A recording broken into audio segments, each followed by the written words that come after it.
there's a new report out from the Project on Government Oversight.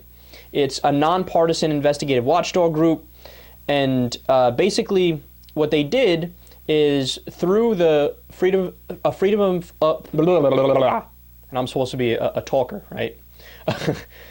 Through a Freedom of Information Act request, they showed that 419 former SEC employees filed at least 1,949 disclosure statements revealing that they planned to represent a private sector client with SEC business from 2001 to 2010. So, okay, I know that sounds like a bunch of legal mumbo-jumbo jargon there, but I'll summarize it for you at the end after we get through this next little part here. So a quote from the report, quote, since 2003, the SEC had granted exemptions to JP Morgan and its subsidiaries when they were charged with alleged misconduct relating to mortgage securities products, transactions with Enron, IPOs, and research and analyst conflicts of interest.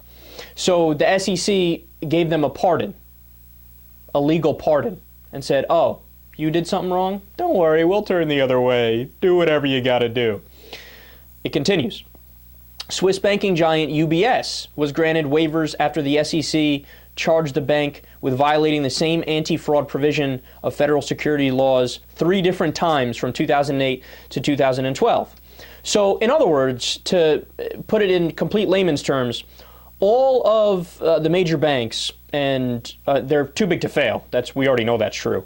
But they were committing all types of corporate crimes. But the SEC was not punishing them for that, right? Now, look, some of you guys who are more well-read on this stuff might be like, duh, like we've known this for so long now, right?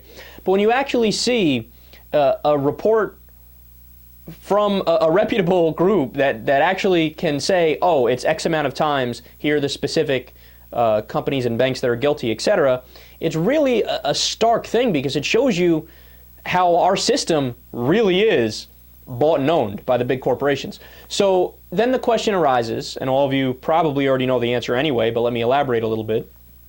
Why? Why did the SEC just look the other way when this was happening, right? It's the most logical question in the world. And the answer is, as I'm sure you know, because the companies would offer the people who worked for the SEC jobs when they're done with the SEC. And that's when you get paid, when you go to the private sector.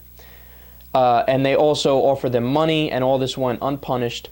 And I mean, it's the clearest example of bribery, clearest example of corruption. I mean, it's the textbook example of corruption.